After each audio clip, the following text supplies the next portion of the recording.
Myth number 3: blacks economically hold themselves back.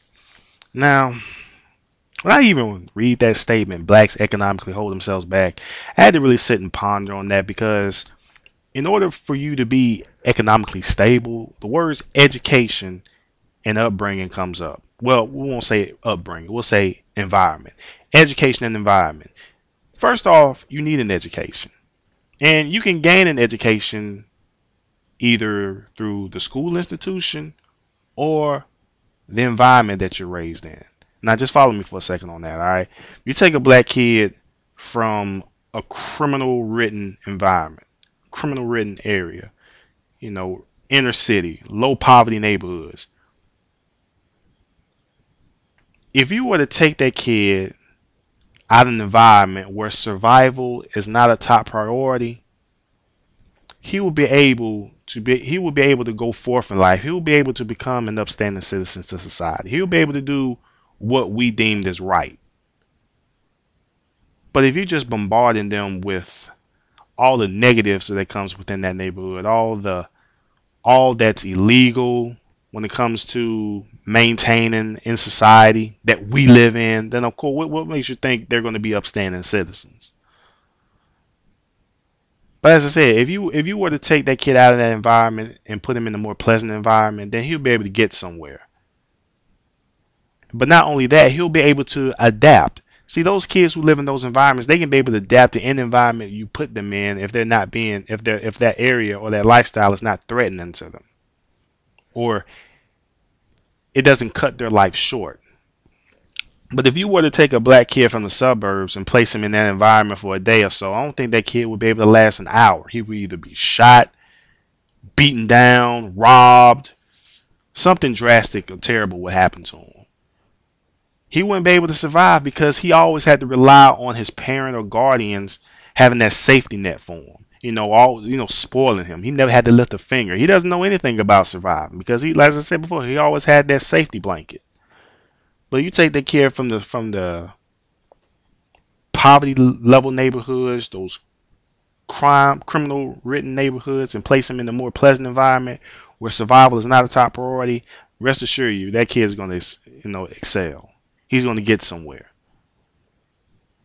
And living in that environment where he had to learn to adapt, he will eventually be able to adapt into his new environment. So what I'm saying, people don't see it like that.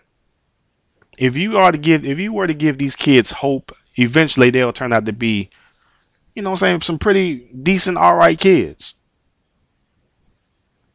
So in regarding this myth about blacks economically hold themselves back, it really depends on when black people live in an environment where survival is a top priority.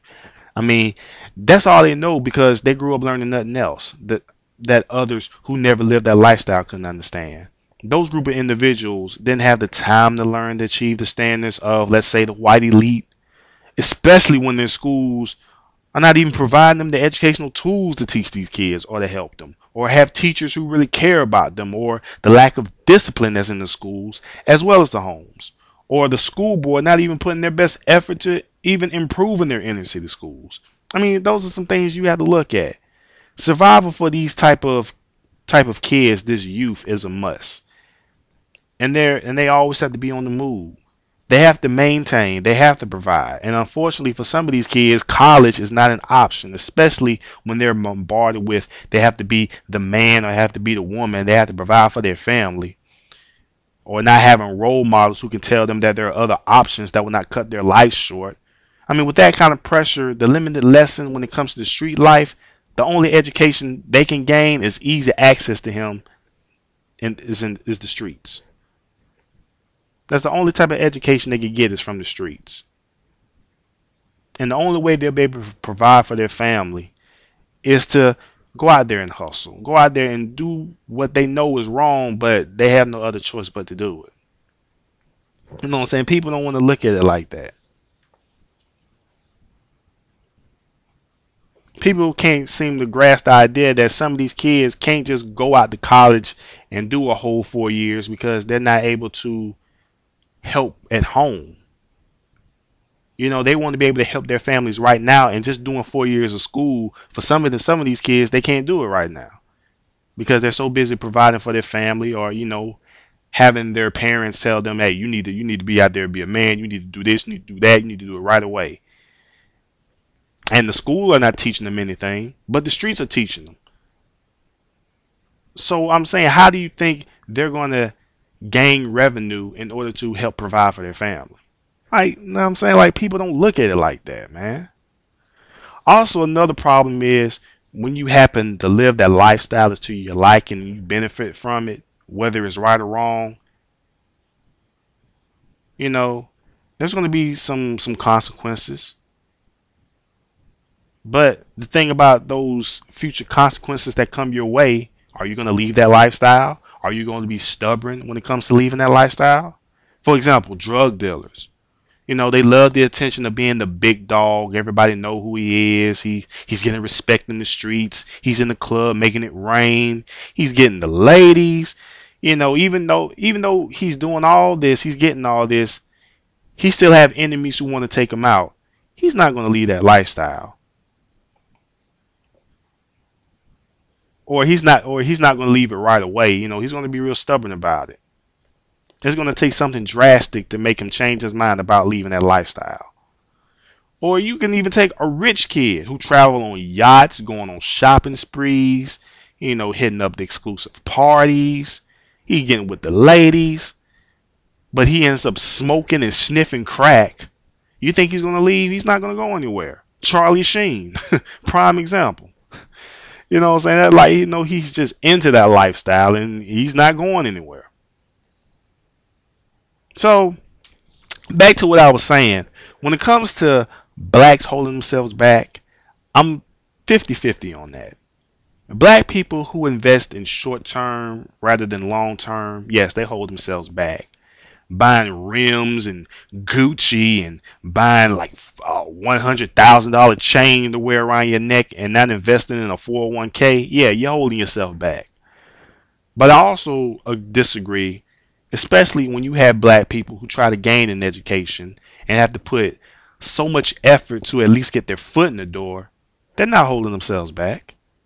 Those who have degrees that's required to be a working class citizen in this society, they're not holding themselves back. So like I said, on this myth number 3, I'm in between. I do agree, but I also disagree. Now let's look at it from another aspect, right? Black people who seek employment. If you believe blacks hold themselves back because they're too lazy to seek employment, then you're on some bullshit. Of course, blacks, they are employed less often than whites, statistically speaking. But more and more proof are coming out that you have white employers who will frequently refuse to hire adequately or overqualified black applicants and will favor the underqualified white applicant. Okay, I got a friend who has a master's degree in education, and she was trying to get a teaching job. This was back in the summer. She was trying to get a teaching job at elementary school, and she found out from her sources that there was a white lady who got the teaching job over her. And make it so bad, the white teacher, she was qualified, but my friend was more qualified than she was. I mean, black people do get the short end of the stick, even when we try to reach financial economic success. You also have businesses that will scratch off many applications just based off of a name. I want y'all to click on the screen right here, and it's going to take you to this NY Times article. And in this article, it talks about black college graduates and the difficulty of finding work based on their race or culture. This in the article, it talks about the guy named Barry Jabbar Skies, and he had to go by Barry J. Skies when he's searching for work. And through his life, he's been called by his middle name. And I got a friend like that who was in a similar situation. My homeboy from college, his name is Jarvis, but everybody knows him as Big J. And he had to use his middle name in order to find work. Name is Stetson. So yeah, it's sad that you have black people who have to hide their true identity or alienate their culture just to meet the hierarchy standards. And they did a study about this, about how black people were not getting accepted based off of names. Y'all click on this link right here and it's going to take you to this link. It's called Are Emily and Greg More Employable Than Lakeisha and Jamal? A field experiment on labor market discrimination. I mean, yeah, there are issues that black people have to face when looking for work based on the merit of our skin color. The Bureau of Labor Statistics, it states that the unemployment rate for black males, college graduates 25 and older, in 2009 had been twice that of white male college graduates. And make it so bad, this is during the time everyone was talking about the economy is bad, the recession is at its worst. That article was printed in November 2009, but if you go to this link, you will see the unemployment rate for black people with bachelor's degree or higher. Blacks are 7.3%, whites are 4.2%. Now let's be real, y'all, okay? Black college graduate black people are not sitting on their ass after doing 4 years or more in school. Okay, I mean, in order for you to make it in America, you have to have a silly ass paper that states that you did your time in college, and you received the knowledge that you went there to seek. You know, I mean, how far are you going to get just sitting on your ass? I mean, even you have parents who won't. I mean, you have parents who tell their kids, "Hey, once you graduate college, don't come back here. You can't come back here." You know. These black college graduates are not holding themselves back. They're out there looking for work. People want to pull info about blacks not searching for work. How about gathering info about the number of black people who are searching for work and how many resumes and applications that these businesses even look for, have on record, they have on file, they just completely ignore them.